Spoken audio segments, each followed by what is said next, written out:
प्रणाम सब गोटे के।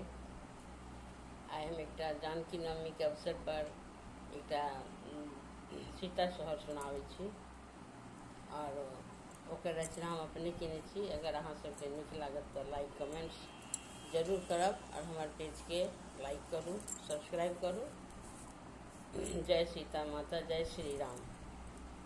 धन्य धन्य मिथिला नगरिया की, धन्य राजा जनक हे। धन्य धन्य मिथिला नगरिया की, धन्य राजा जनक हे। ललना रे धन्य रे सुनना रानी के भाग्य की, सीता अवतार ले ली है। ललना रे धन्य रे सुनना रानी के भाग्य की, सीता अवतार ले ली है। नौमी तिथि मधुमास की, पक्ष जोड़िया रे। नौमी तिथि मधुमास की, पक्ष जोड़िया रे। ललना रे ताही दिन सीता जन्म लेल, मिथिला आनंद भेल रे। ललना रे ताही दिन सीता जन्म लेल, मिथिला आनंद भेल रे। आंगन ही नटुआ नचाओल, दुवरे बाजे बाजन हे। आंगन ही नटुआ नचाओल, दुवरे बाजे बाजन रे।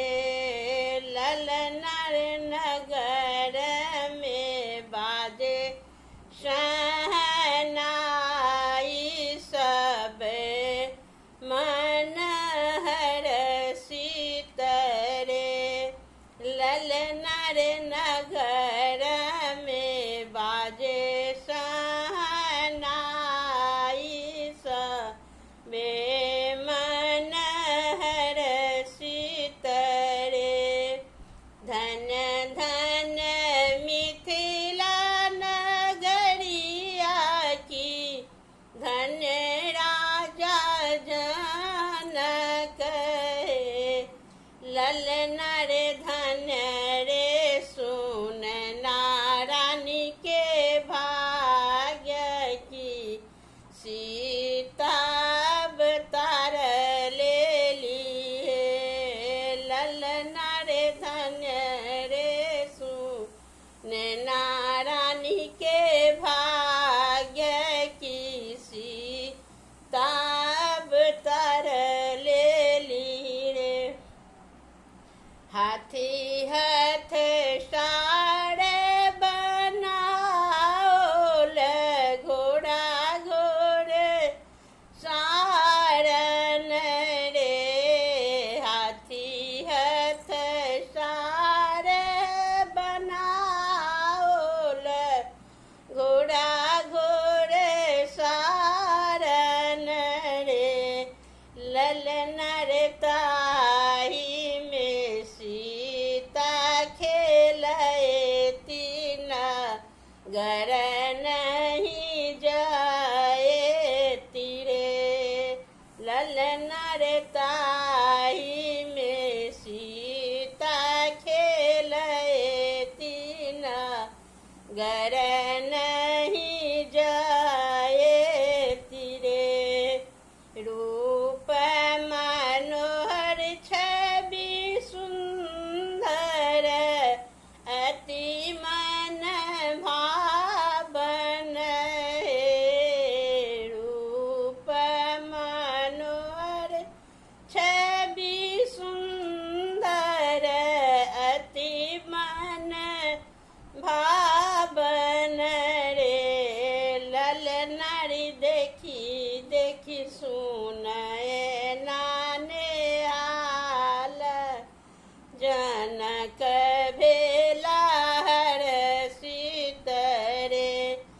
ललना रे देखी देखी सुनए नाने हाल जनक भेला हर सीत रे। धन्य धन्य मिथिला नगरिया की धन्य राजा जनक। ललना रे धन्य रे सुन नारानी के भाग्य की सीता अवतार